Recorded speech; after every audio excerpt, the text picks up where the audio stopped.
నమస్కారం. నా పేరు శ్రీకాంత్ శర్మ. ధర్మశాస్త్రం ఈ సెగ్మెంట్లో ప్రతిరోజు ధర్మశాస్త్రానికి సంబంధించినటువంటి ఒక వీడియోను మీ ముందుకు తీసుకురాబోతున్నాను. ఇప్పుడు ఈ వీడియోలో ధర్మశాస్త్రానికి సంబంధించినటువంటి ఒక మంచి విషయాన్ని మీతో పంచుకుంటాను. వనే రణే శత్రుజల అగ్ని మధ్యే మహార్ణవే పర్వతమస్తకే వా సుప్తం ప్రమత్తం విషమస్థితం వా రక్షంతి పుణ్యాని పురాకృతాని. వనే వనంలో కానీ, రణే యుద్ధంలో కానీ, శత్రువుల మధ్యలో కానీ, జల భయంకరమైనటువంటి నీటిలో కొట్టుకొని పోతున్నటువంటి సమయంలో కానీ, అగ్ని ప్రమాదంలో ఉన్నప్పటికీ కొని, మహార్ణవే భయంకరమైనటువంటి క్రూర మృగాలు కలిగినటువంటి అరణ్యంలో ఉన్నప్పటికీ కూడా, పర్వతమస్తకేవా పర్వతం నుంచి కింద పడిపోతున్నటువంటి సమయంలో కానీ, సుప్తం ప్రమత్తం నువ్వు నిద్రలో ఉన్నప్పటికీ కానీ, మెలకువగా ఉన్నప్పటికీ కానీ, విషమస్థితం వా భయంకరమైనటువంటి విషమకరమైనటువంటి పరిస్థితుల్లో ఉన్నప్పటికీ కూడా నీవు ఆ ప్రమాదం నుంచి బయటపడ్డావు అనంటే, అలాంటి సమయంలో నిన్ను కాపాడేది రక్షంతి పుణ్యాని పురాకృతాని. నిన్ను రక్షించేటువంటిది నువ్వు పూర్వజన్మలో చేసుకున్నటువంటి పుణ్యమే అంటుంది ధర్మశాస్త్రం. ఇలాంటి పరిస్థితుల్లో ఎప్పుడైనా కానీ ప్రమాదపు అంచుల వరకు వెళ్ళి ప్రమాదం నుంచి బయటపడ్డావు అనంటే అది కేవలము పూర్వజన్మ యొక్క పుణ్యమే అని. కనుక మానవుడు ఎప్పుడూ కూడా జీవించినంత కాలము పుణ్యమును సముపార్జించుకుంటూ ఉండాలి. ఈ పుణ్యమే వచ్చేటువంటి జన్మలో ఇప్పుడు చెప్పినటువంటి పరిస్థితుల్లో నిన్ను తప్పకుండా కాపాడుతుంది అని. దీనికి సంబంధించినటువంటి ఒక ఉదాహరణ కూడా చెప్పుకుందాం. చాలా రీసెంట్గా మనకు అహ్మదాబాద్లో ఒక దురదృష్టకరమైనటువంటి విమాన ప్రమాద సంఘటన జరిగింది. అందులో ప్రయాణిస్తున్నటువంటి ప్రయాణికులతో పాటు సిబ్బందితో పాటు ఎంతోమంది, సుమారు 200కు పైగా మంది పాపము ఆ దుర్ఘటనలో ప్రాణాలు కోల్పోయారు. వారితో పాటు అదొక మెడికల్ కాలేజ్ మీద కూడా పడడము, దాంతోపాటు భవిష్యత్తులో డాక్టర్లు అయ్యి ప్రజలకు సేవలు చేద్దామనుకున్నటువంటి ఎంతోమంది వైద్యులు కూడా పాపము ప్రాణాలు కోల్పోవడం అనేటువంటిది జరిగింది.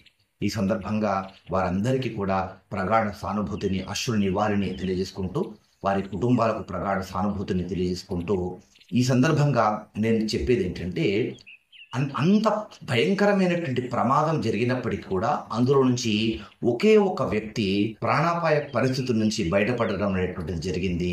అతనే విశ్వకుమార్.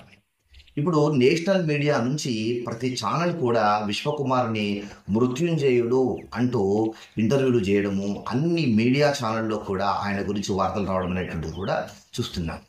ఇంతమంది ప్రయాణిస్తూ ఇంతమందితో పాటు దుర్ఘటన జరిగినటువంటి ఈ ప్రమాద సంఘటనలో ఆయన ఒక్కడు బయటపడడానికి కారణం ఏంటి? అదే పూర్వజన్మ పుణ్యం. ఇప్పుడు చెప్పినటువంటి మహార్ణవే పర్వతమస్తకే వా సుప్తం ప్రమత్తం విషమస్థితం వా విషమకరమైనటువంటి పరిస్థితుల్లో నువ్వు బయటపడ్డావు అనంటే రక్షంతి పుణ్యాన్ని పురాకృతాన్ని. అది పూర్వజన్మ పుణ్యము. పూర్వజన్మలో తీసుకున్నటువంటి అపారమైనటువంటి పుణ్యమే ఈ విధంగా అంతటి దుర్ఘటన జరిగినప్పటికీ కూడా అది కాపాడుతుంది అంటుంది ధర్మశాస్త్రం.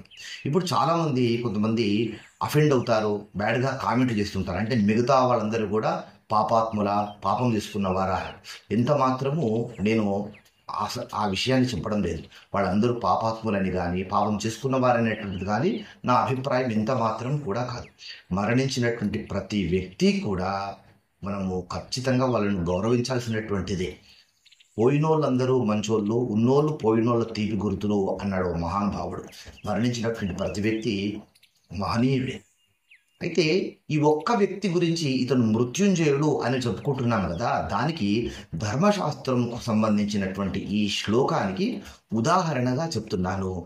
అలా ఎంతో పుణ్యం చేసుకుంటే కనుక భయంకరమైనటువంటి పరిస్థితుల నుంచి మనిషి బయటపడతాడు అని చెప్పడానికి ఇదొక ఉదాహరణగా మాత్రమే. దయచేసి అపార్థం చేసుకోకండి. కనుక మానవుడు ఎప్పుడూ కూడా ఈ శరీరం ఉన్నంత వరకు ఎంత వీలైతే అంత యథాశక్తిగా ఎప్పుడూ పుణ్యములు చేసుకుంటూ ఉండాలి. పాపం జోలికి వెళ్లకుండా ఉండాలి. పుణ్యరాశి అనేటువంటిది అపారంగా పెంచుకోవాలి. తెలిసి తెలియకుండా చేసేటువంటి పాపరాశి తగ్గిపోవాలి. పాపరాశికి ఒక 100 రెట్లు పుణ్యరాశిని అనేటువంటిది పెంచుకుంటే కనుక తప్పకుండా నువ్వు ఏ జన్మలో ఉన్నప్పటికీ కూడా నిన్ను యథాధేను సహస్రేషో వత్సో విందతి మాతరం తథా పూర్వకృతం పుణ్యం కర్తారమనుగచ్చతి అని ధర్మశాస్త్రము చెప్తుంటుంది. ఏ విధంగా అయితే వేల ఆవుల మందల్లో తల్లి ఆవు ఎక్కడ ఉన్నప్పటికీ కూడా లేగ తన తల్లిని వెతికి పట్టుకున్నట్టుగా పూర్వజన్మలో చేసుకున్నటువంటి పుణ్యము నువ్వు ఎక్కడ ఏ జన్మలో ఏ విధంగా ఉన్నప్పటికీ కూడా నిన్ను ఆశ్రయిస్తుందని చెప్తుంది. కనుక పుణ్యము అపారంగా సంపాదించుకోండి. అది ఏ జన్మలోనైనా కానీ తప్పకుండా మనల్ని కాపాడుతుంది. ఈ వీడియో ఉద్దేశము పుణ్యం సంపాదించుకోండి అని చెప్పడం మాత్రమే. వీడియో నచ్చితే తప్పకుండా ఒక లైక్ చేయండి. బంధుమిత్రులతో ఈ వీడియోని షేర్ చేసుకోండి. ఇప్పటి వరకు మన ఛానల్ని సబ్స్క్రైబ్ చేయని వాళ్ళు తప్పకుండా సబ్స్క్రైబ్ చేసుకొని ఫాలో అవ్వండి. దేశాన్ని కాపాడుకుందాం, ధర్మాన్ని కాపాడుకుందాం. ఎందుకంటే ఈ దేశం మనది, ఈ ధర్మం మనది. జై హింద్, జై భారత్, వందే మాతరం.